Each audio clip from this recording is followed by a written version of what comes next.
शादियों की बात आते ही हमारे दिमाग में क्या आता है? ढोल नगाड़े बारात बैंड बाजे नाच गाना। लेकिन क्या आपको पता है हिमाचल प्रदेश के कुछ हिस्सों में कुल्लू किन्नौर और शिमला एक ऐसी शादी होती है जहां दूल्हा अपनी ही शादी में शामिल नहीं होता। इसे कहते हैं छूरा वाली शादी। इस परंपरा में ना तो दूल्हा बारात लेकर जाता है, ना कोई जुलूस निकलता है और ना ही कोई शोर शराबा होता है, बल्कि दुल्हन का भाई दूल्हे के घर आता है और साथ लाता है एक छुरा यानी कि खंजर। यही छुरा दूल्हे के प्रतीक माना जाता है। शादी की सारी रस्में उसी छुरे के साथ पूरी होती है। दुल्हन उसी छुरे के साथ बैठती है, पूजा करती है और फिर विदाई लेकर दूल्हे के घर पहुंचती है। सोचिए ज़रा, जब दुल्हन अपने नए घर आती है तो वही छुरा दूल्हे को सौंप दिया जाता है और फिर दूल्हा उस छुरे के लेकर दुल्हन की मांग में सिंदूर भरता है और शादी के अंतिम संस्कार पूरे करता है।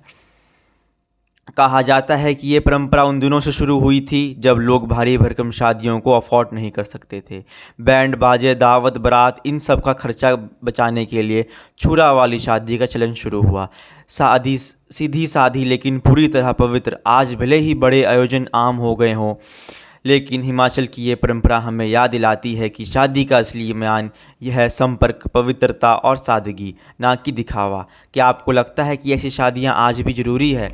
कमेंट्स में बताइएगा ज़रूर। धन्यवाद।